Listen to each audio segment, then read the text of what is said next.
Bonjour à toutes et à tous et bienvenue dans ce nouvel épisode du podcast Punkin Dev. Aujourd'hui, j'ai le grand plaisir de recevoir Céline. Bonjour Céline, comment vas-tu ? Bonjour Sylvain, très bien et toi ? Eh bien, ça va. Céline, je suis content de t'avoir sur le podcast. Pour commencer, est-ce que tu voudrais bien te présenter, qui tu es, ce que tu fais dans la vie, s'il te plaît ? Très bien. Je m'appelle Céline Louvet, je travaille actuellement chez Shine, à ne pas confondre avec Shein, la marque de fast fashion, comme on dit actuellement, qui commence à être très connue et pas pour des bonnes raisons. Chez eux, je suis développeuse au quotidien. Je fais du développement back-end, notamment. Je fais de l'architecture aussi, majoritairement du cloud, ce genre de choses. Voilà, en gros, une petite présentation. Dac. Quand on a discuté de cet épisode, on a commencé à parler, tu as sorti le gros mot, tu fais de l'architecture, mais tu as dit que t'es développeuse. Donc t'es pas architecte ? Si, t'es architecte, je suis sûr. J'ai toujours du mal à dire que je suis architecte parce que c'est pas la vision que j'ai du poste. J'ai gardé l'image en tête de mes années de grosses sociétés en SS2I où les architectes c'était des gens qui décidaient des choses, qui faisaient des PowerPoint et qui les remettaient aux développeurs pour que les devs le fassent. C'est pas ma philosophie de la chose. Moi, au quotidien, en fait, je participe à des ateliers de réflexion sur comment améliorer les choses, comment y aller progressivement, de quoi on a besoin, qu'est-ce qu'il nous faudrait tout simplement, sans en faire trop. Et ensuite, je participe dans la phase de réalisation et de mise en place de ces choses-là. Donc tu es vraiment architecte, si tu codes. Archidev. Oui. Et donc ton rôle de développeuse architecte, on va cumuler les deux, on va dire développeuse architecte, si tu veux bien. Parce que non, en vrai, moi je trouve ça important de le valoriser quand même, même si il y a beaucoup de devs qui supportent pas ce terme d'architecte, pour les mêmes raisons que tu as évoquées, puisque ce syndrome d'architecte tour d'ivoire, je pense qu'on est plein à l'avoir côtoyé, et souvent pas pour le meilleur. Donc je comprends qu'il y a un refus, mais on doit avoir moyen de redorer un peu le rôle de l'architecte qui est avec ses équipes et qui code avec, qui fait des choix, qui les assume. J'ai l'impression que c'est comme ça que toi tu fonctionnes. Et dans le quotidien, en termes de dev, du coup, t'as des grosses équipes. Tu bosses avec quel type d'équipe et comment t'amènes tes décisions, comment ça fonctionne en gros ce rôle avec toi? En règle générale, j'ai souvent été dans des équipes plus orientées produits, c'est-à-dire sur une plateforme un peu large, être sur un produit en particulier, toutes ses fonctionnalités, toute son architecture à lui, et avec de l'impact au niveau des autres produits aussi, en termes d'archi. Les sujets habituels qu'on peut voir apparaître, c'est les permissions, gestion de l'autorisation, ce genre de choses. Oui, en fait, c'est celui qu'on voit apparaître partout, tout simplement. Et du coup, en fait, je suis concentrée sur mon équipe, mon produit, et j'essaye de l'intégrer au milieu du reste pour que tout se passe bien, en fait. C'est pour ça que la vision de l'architecte, j'ai du mal à la positionner, je vais être honnête, parce que moi, je suis plus au niveau de mon produit qu'au niveau de la plateforme globale, pour l'instant. Même si c'est voué à évoluer, mais en gros, j'ai toujours une vision très produit fonctionnelle de tout ce que je fais, même en termes techniques. Voilà. Et pour répondre à ta question sur les équipes, taille d'équipe, du coup, on est sur des équipes plutôt orientées produits, donc plus petites. Actuellement, on est en train de redécouper l'équipe parce qu'on est trop nombreux dans l'équipe, on est 15. Et l'idée, ça serait de baisser à 7-8 personnes par équipe en incluant PM, design et les développeurs. Voilà. Ok. Et en termes de type de... Je m'intéresse à la question plus tech, plus côté dev. Oui. Toi, tu as un rôle du coup de développeuse, d'architecte, de lead, j'imagine, de lead dev. Oui. Tu as des profils, tu travailles avec beaucoup de profils très expérimentés ou tu as beaucoup de profils juniors et du coup, comment tu gères aussi ces profils-là dans le processus de décision technique et d'adoption et d'application? Alors, ces dernières années, j'ai été le profil le plus expérimenté du lot, en règle générale.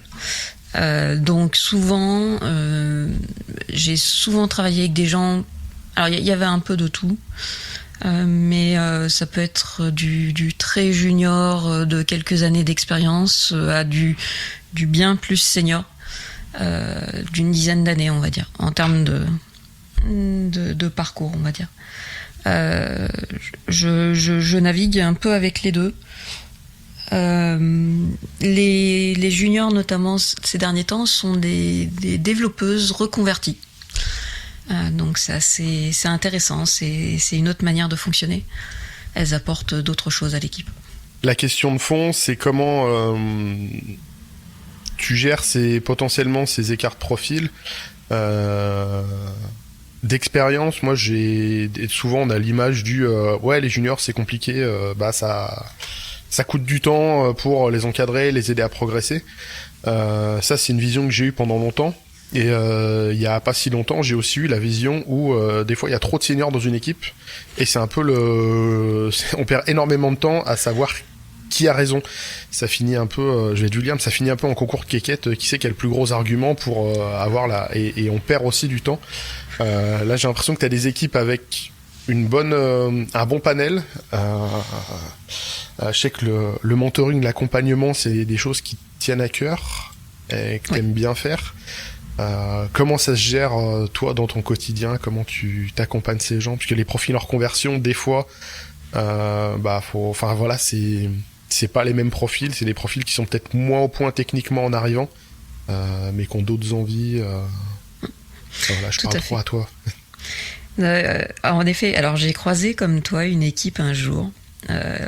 J'étais en SS2I à l'époque. Le client a dit « je veux les meilleurs ». Ma société a répondu « d'accord ». Ils ont créé une équipe d'une dizaine de seniors. Et en fait, ils ont eu énormément de mal à avancer parce qu'en effet, on avait du combat de coq permanent à la moindre réunion. Et la moindre décision était difficile à prendre, en fait. La n'était pas atteignable, en fait. Donc c'était assez impressionnant à voir. J'ai pas revécu ça depuis, mais je crois que ça m'a laissé une image de l'équipe complète de seniors. C'est pas une bonne idée.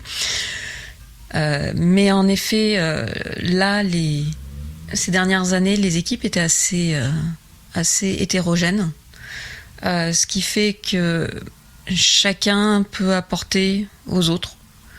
C'est-à-dire que par exemple les confirmés, on va dire, j'aime pas trop utiliser ce genre de mots, mais pour essayer de fournir une sorte d'échelle, les gens qui ont un peu plus d'expérience, on va dire, peuvent accompagner les moins expérimentés sur certains points, progressivement en fait. Il y a une synergie assez générale qui fait que tout le monde se complète. On se complète tous sur plein de sujets.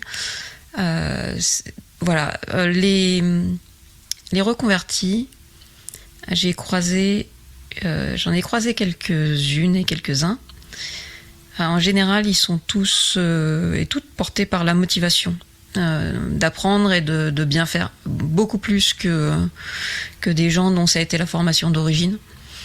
Ils sont aussi portés par un doute quasi permanent sur ce qu'ils sont en train de faire. Est-ce que je le fais bien? Est-ce que je le fais correctement? Est-ce que j'ai bien compris ce qu'on vient de m'expliquer?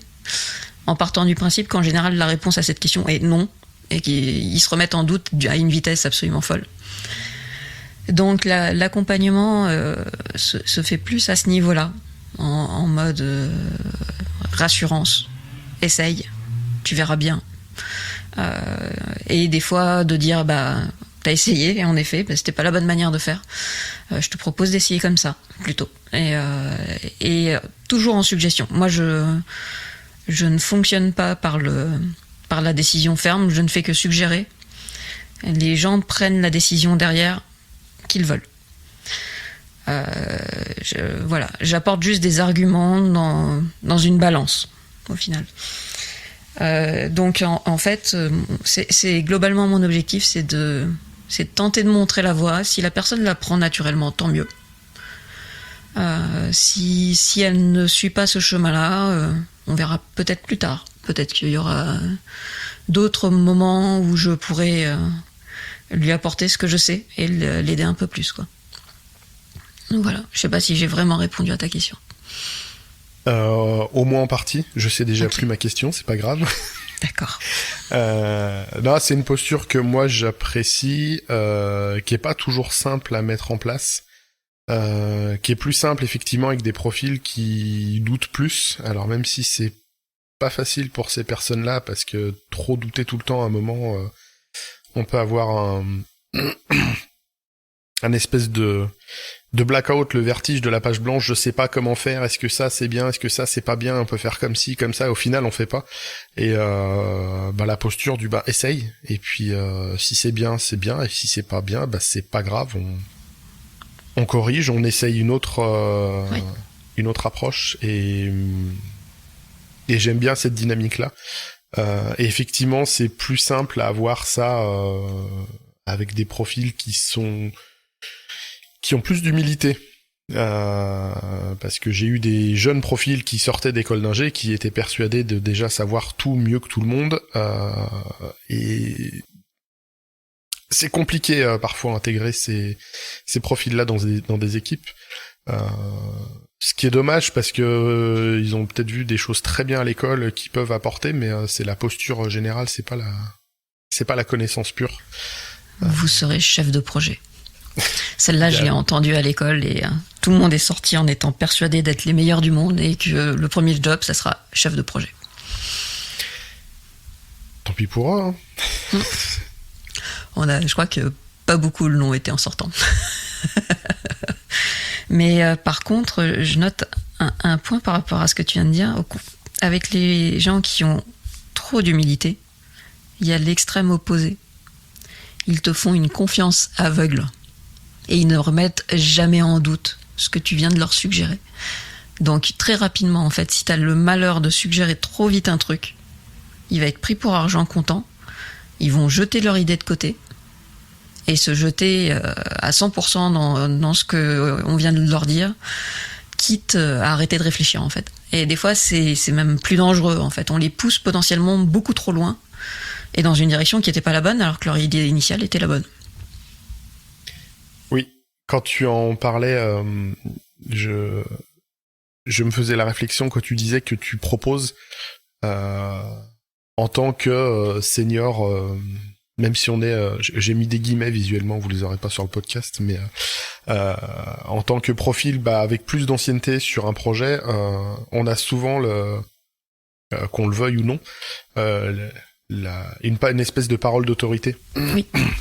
Quand ça fait 2 ans qu'on est sur le projet, ou quand on a un CV qui a 3 fois la longueur d'autres personnes, on nous accorde une espèce d'aura, et alors faut faire avec parce que c'est comme ça, mais ça peut être très dangereux effectivement, parce que alors s'il y a des personnes qui sont en reconversion, qui sont plus juniors, qui nous écoutent, c'est pas parce qu'on a 10, 15, 20 ans d'expérience qu'on ne se trompe plus. D'ailleurs, il y a un très bon talk sur le sujet de Léa Coston, je sais jamais comment dire son nom de famille, à Mixit, justement, où elle était en reconversion, elle a tenté, elle est tombée face à des gens pleins d'expérience qui lui ont certifié plein de vérités qui étaient fausses. Et ça, elle l'a compris petit à petit, en fait. Normalement, quand on a une bonne expérience et un peu d'humilité, même en gardant de l'expérience, la seule chose qu'on a de plus, c'est que on sait mieux se corriger quand on se trompe. Mais pour se rendre compte qu'on se trompe, on a besoin en général, il y a besoin du regard des autres, parce que Ça peut prendre du temps seul, mais c'est ce que je dis souvent. Voilà, c'est pas parce que on m'a collé une étiquette de lead ou de senior ou de ce que tu veux que tout ce que je vais dire doit être pris pour argent comptant. J'essaye, je me trompe, j'apprends encore, et ça prend du temps.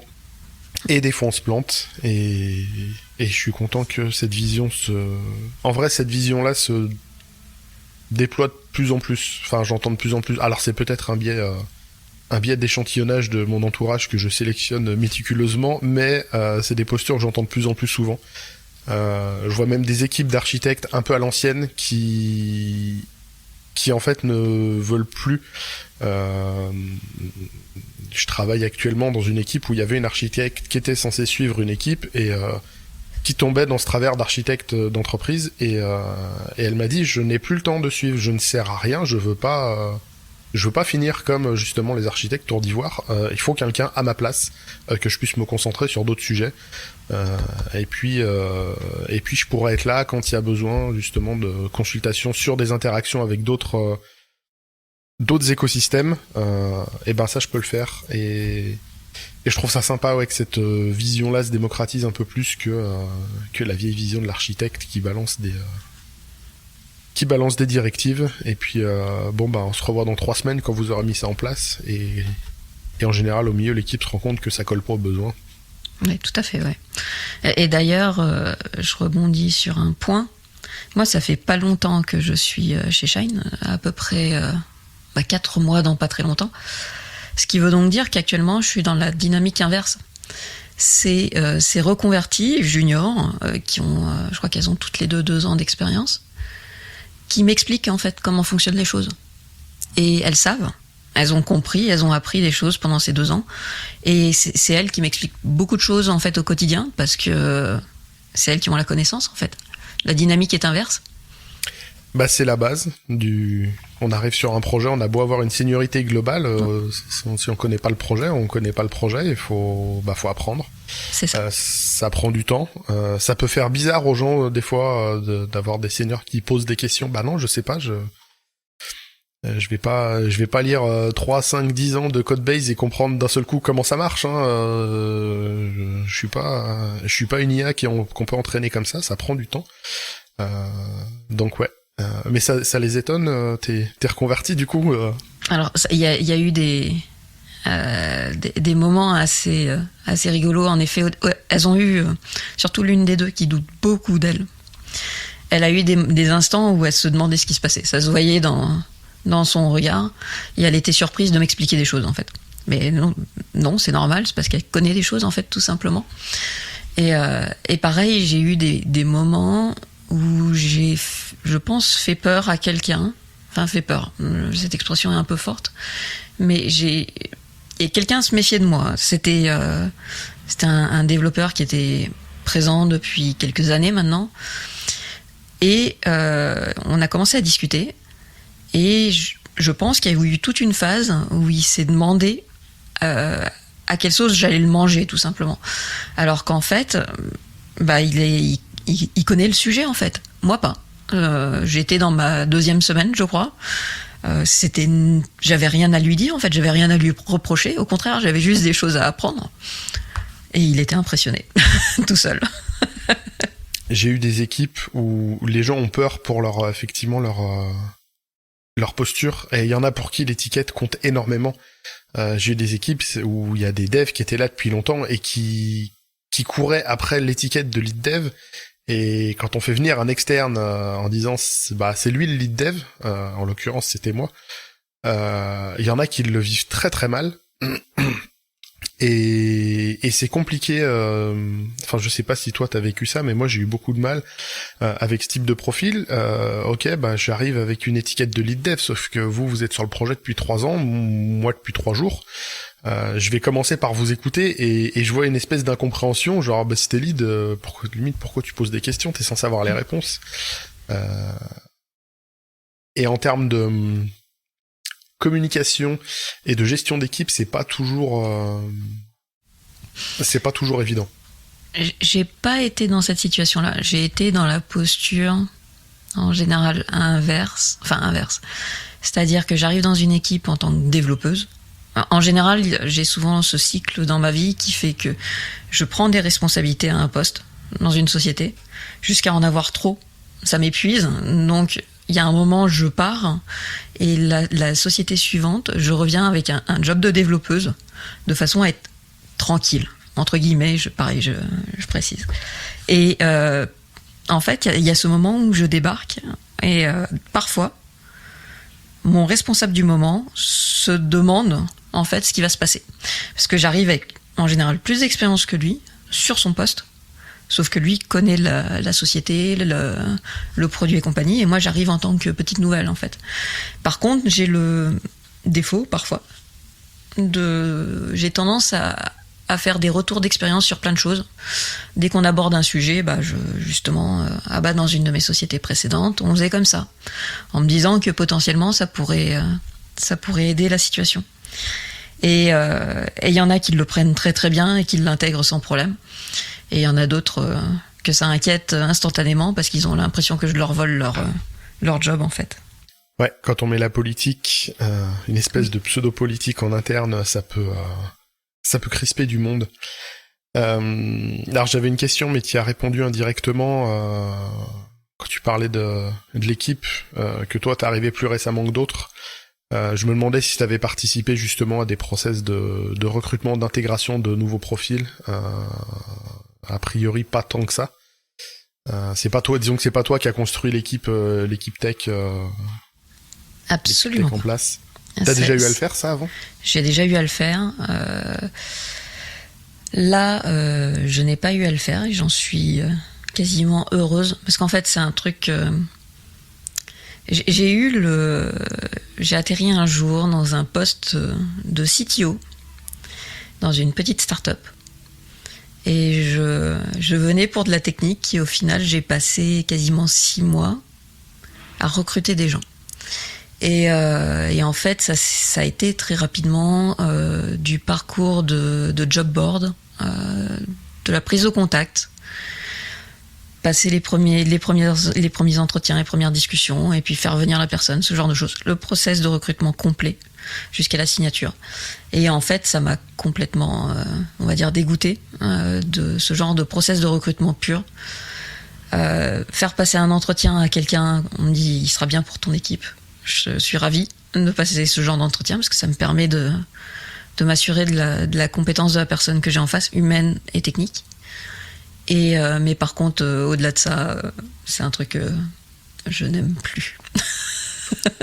Je comprends, oui, c'est pas autant faire le dernier filtre avant de prendre la décision d'intégrer quelqu'un à une équipe. Ça me semble intéressant et ultra important de pouvoir le faire, de pas se faire imposer des gens dans l'équipe. Par contre, ouais, faire tout le recrutement, parcourir les job boards, normalement, c'est un métier, ça, le recrutement, il paraît... C'est un métier à part entière, sauf quand t'es dans une petite start-up et qui préfère économiser de l'argent. Ouais, il faut faire un peu de tout. Ouais. Donc t'as abandonné, tu seras pas recruteuse Non, c'est pas fait pour moi. Il y a des gens qui le font très bien. Je vais revenir au sujet un petit peu qu'on avait, aux thématiques de base qu'on avait. On a parlé de posture plus rassurante, éviter la posture d'autorité. C'est un truc que j'essaie de faire, mais qui nous colle un petit peu sans forcément qu'on le souhaite. Comme moi, je sais que tu fais des confs, que tu proposes des sujets. Des sujets plus ou moins tech, et il y a la question qui vient quand tu fais une conf. Laura, en termes de posture d'autorité, en général, elle prend 3 galons d'un coup. Pas forcément à raison. Comment toi tu le vis ? Comment tu le gères ? C'est quoi tes sujets de conf aussi, si t'as envie d'en parler ? Tu as le droit de faire de la pub, c'est avec plaisir. Alors, en effet, j'ai 2 sujets en ce moment. J'en ai un qui est sur l'event-driven et tout ce qui est gestion de l'asynchrone par message, par événement, du coup. Et le deuxième qui est tout ce qui est orienté gestion des permissions, autorisations et compagnie. C'est mes deux gros sujets du moment, qui sont aussi mes deux sujets du quotidien au final. Ces deux conférences, j'ai fait le choix d'adresser en fait un public pas forcément d'experts dessus. C'est pas mon objectif. Parler à des gens qui connaissent déjà, je pense qu'ils n'ont pas forcément besoin de moi pour ça. Mon objectif est plus de parler à des gens qui veulent apprendre des choses facilement en fait. Moi je récolte de l'information et je la retransmets de manière simplifiée, on va dire. Et mon objectif en sortie de ces deux conférences, c'est de transmettre une connaissance à des gens pour leur permettre ensuite de prendre des décisions par eux-mêmes. Je suis très peu fan, et c'est peu de le dire. C'est assez... J'ai perdu le mot. Bref, c'est peu de le dire, mais en fait, je n'aime pas du tout la posture de hype qu'on peut voir dans le monde du développement. Quand soudain quelqu'un débarque et me dit il y a machin non très connu qui a dit qu'il faut absolument faire comme ça, faisons comme ça. Ça c'est quelque chose qui me hérisse le poil. Je vais aller me renseigner, je vais aller peser le pour et le contre et ainsi de suite. Mais je vais pas l'adopter juste parce que quelqu'un d'important l'a dit. Et du coup, mes conférences vont dans cette même ligne. Mon idée, c'est de fournir les moyens aux gens de se décider par rapport à des sujets à la mode. L'event-driven suit des notions un peu de microservices. Du coup, je remets un peu tout ça en perspective. Et mon objectif, c'est que les gens se posent une question de est-ce que j'en ai vraiment besoin ? Et pouvoir répondre à cette question avec des informations que je leur ai fournies en fait. Voilà, c'est quelque chose que j'essaye d'amener au quotidien et que j'amène particulièrement dans ces deux conférences en fait. C'est un peu ma manière de faire. Toujours apporter une suggestion, pas une décision. J'aime beaucoup cette approche pour plein de raisons.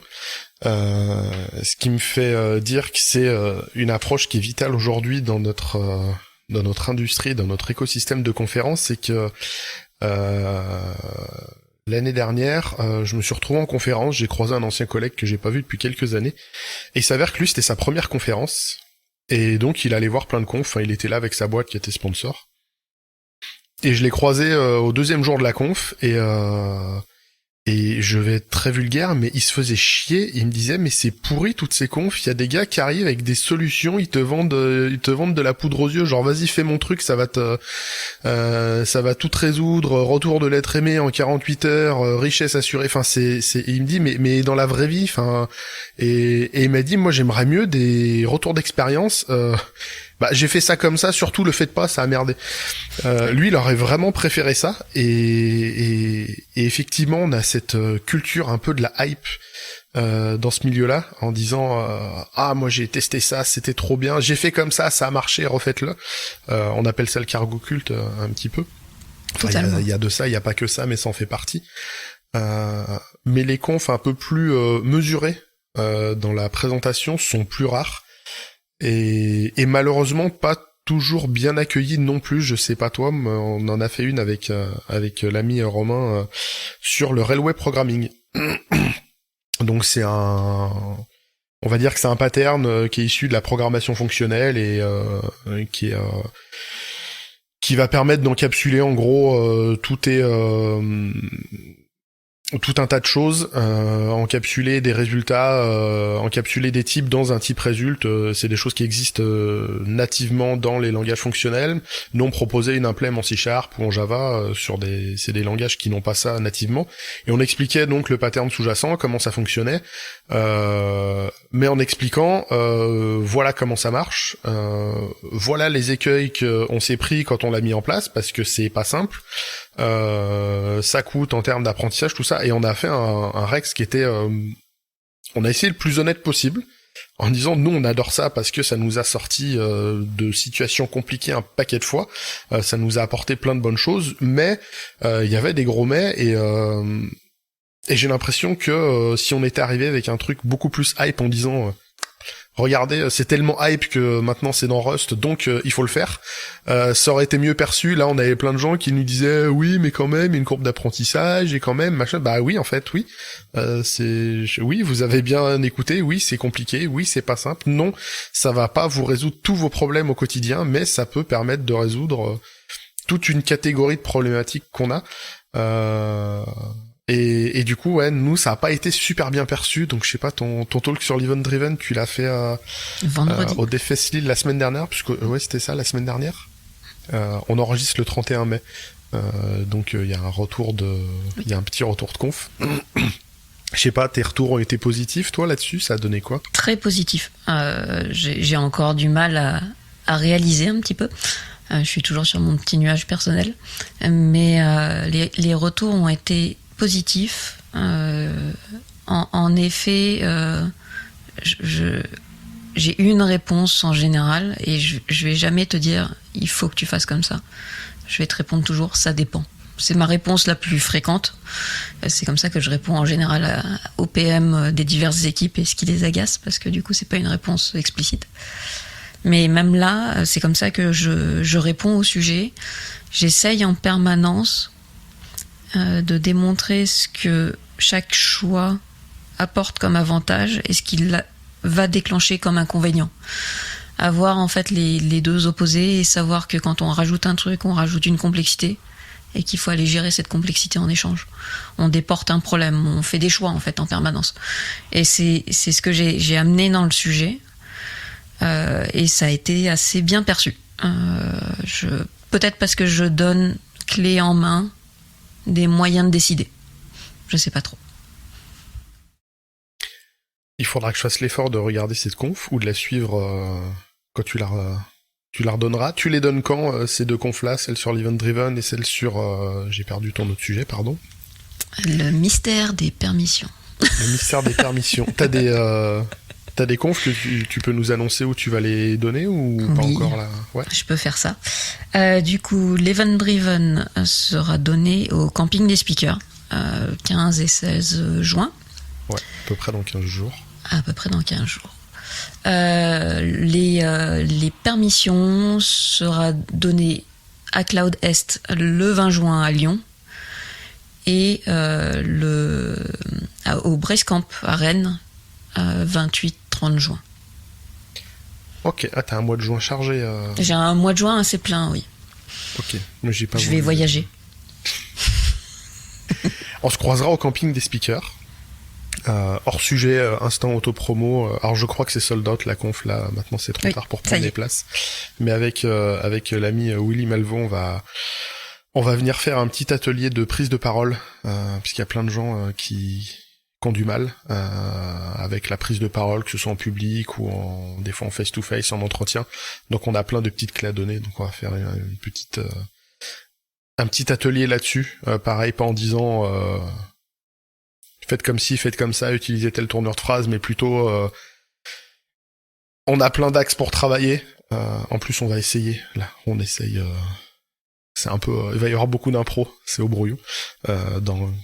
Dans moins d'une heure, d'ailleurs, on doit travailler sur le sujet avec l'ami Willy.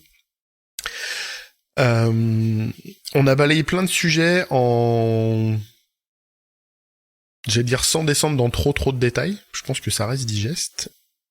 Merci Céline pour cet échange, pour ta posture que j'apprécie beaucoup, pour ta dispo pour le podcast.